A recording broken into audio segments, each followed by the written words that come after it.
Look at this little guy. Adorable, right?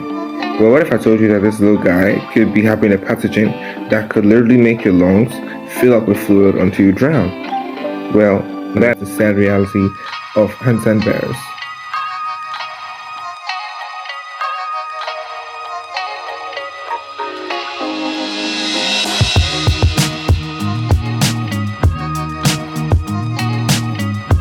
What HantaVirus is?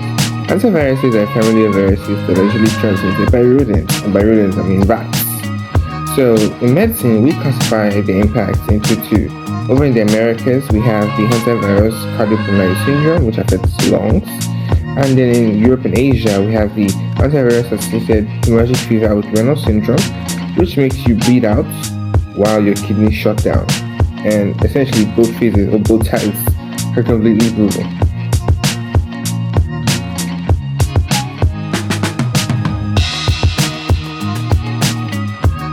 Now you might be like, I don't live in a barn, so this has nothing to do with me because my pet rat or hamster is clean and well fed. Well, the problem with that is rats are asymptomatic carriers, so even if your pet hamster or pet rat is well clean, well fed, well bred, it may still be a carrier if it has been exposed to wild rodents or bred in poor conditions. It will not cough, it will not show tiredness, there practically will be no symptom except when tested. Now, the best thing to do is to avoid these in general by not keeping a hamster or a pet rat. But if you do have to keep one, just make sure that they're regularly checked, regularly tested to make sure you're not bringing something like virus, a type of HantaVirus, straight into your bedroom.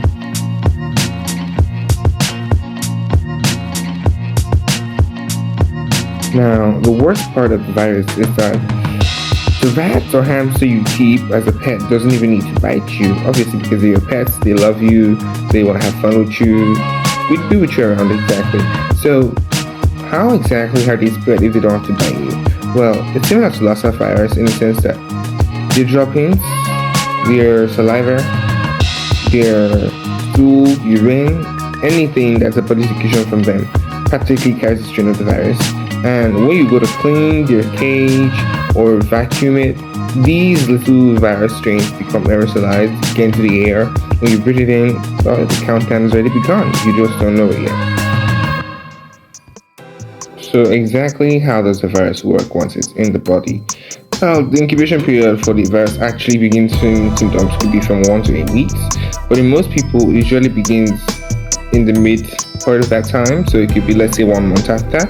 And what happens first is that the virus first begins to attack your endothelial cells with blood vessels, similar to what you have in other viral hemorrhagic fevers like Lassa virus. You check out other videos on that.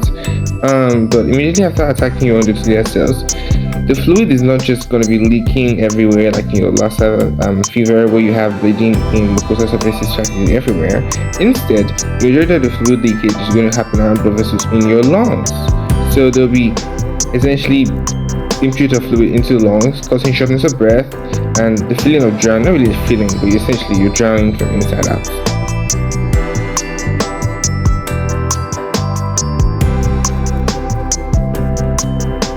So now, you know that the mortality rate is going to be very high, you know that it will kill, you know that your pet's at risk.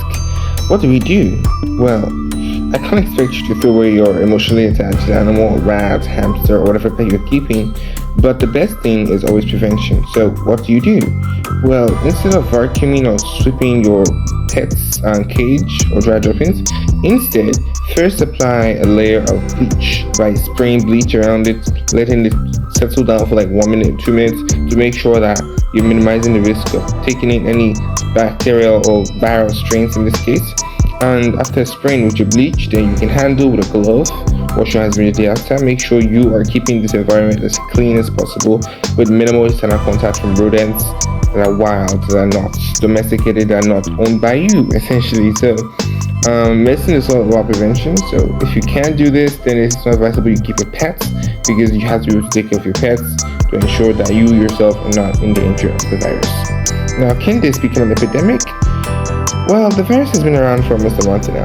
I mean, it has been around for longer, but the more recent outbreaks has been over a month now, and nothing yet. So, safe to say, no, it is not COVID-19. It's not going to be the pandemic.